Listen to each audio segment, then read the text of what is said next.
السلام علیکم۔ آتکا مریم کی طرف سے آپ سب کو بہت بہت سلام اور بہت بہت پیار۔ یہ میری نیو ویڈیو ہے اور میرا نیو چینلز ہے جو میں نے کریٹ کیا ہے۔ اس سے پہلے میں نے 2 چینلز بنائے تھے اور کسی مسئلے کی وجہ سے میں نے ان کو خود ہی بند کر دیا، اور میرا نیو چینل آپ مجھے ضرور سبسکرائب کریں۔ میری پیارے بہن بھائی حضرت یوسف علیہ السلام اور زلیخا کا مکالمہ۔ ایک روز زلیخا نے حضرت یوسف علیہ السلام سے التجا کی کہ ذرا آنکھیں اٹھا کر مجھے دیکھو، تو فرمایا مجھے اندیشہ ہے کہ اندھا ہو جاؤں۔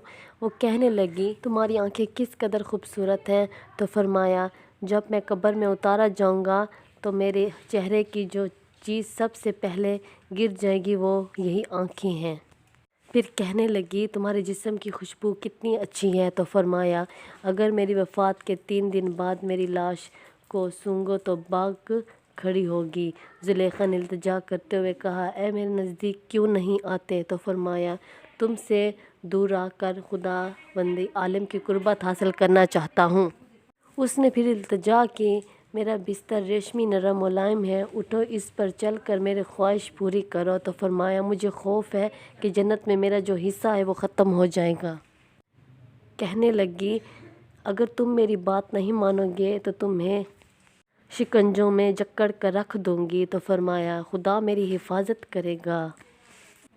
میرے پیارے سے بہن بھائی اپنی حفاظت کیجئے، اپنی خواہشوں کو اللہ کی رضا کے لیے اپنی خواہشوں کو دبا دیجئے۔ آپ وہ کام کریں جو آپ کے اللہ کو پسند ہے۔ اپنے نامحرموں سے دوستی نہ لگائیں، اپنے نامحرموں پہ نظریں نہ اٹھائیں۔ اگر آپ زندگی میں خوشیاں چاہتے ہیں خود کو پاکیزہ رکھیں، خود کو پاک رکھیں، اپنی نظروں کو پاک رکھیں۔ آپ یہ نہ کہیں کہ آپ کی دنیا کے سامنے آپ پاک ہیں، اچھے ہیں، بلکہ پاکیزہ تو وہ ہوتا ہے جس کی تنہائی پاک ہو، جس کی تنہائی میں وہ اپنے اللہ سے ڈرے کہ پوری دنیا مجھے نہیں دیکھ رہی لیکن میرا رب مجھے دیکھ رہا ہے۔ اپنے رب کے لیے غلط کاموں سے بچیں، غلط دوستیوں سے بچیں، وہی کریں جو آپ کا اللہ چاہے، وہی کریں جو آپ کے لیے بہتر ہو۔ آپ کا ماں باپ چاہے آپ بالکل بھی نہ غلط راستوں پہ چلیں، نہ غلط نظروں سے کسی کو دیکھیں اور نہ ہی غلط سوچیں۔ خود کو جتنا ہو سکے پاک رکھیں، اپنی سوچ کو پاکیزہ رکھیں۔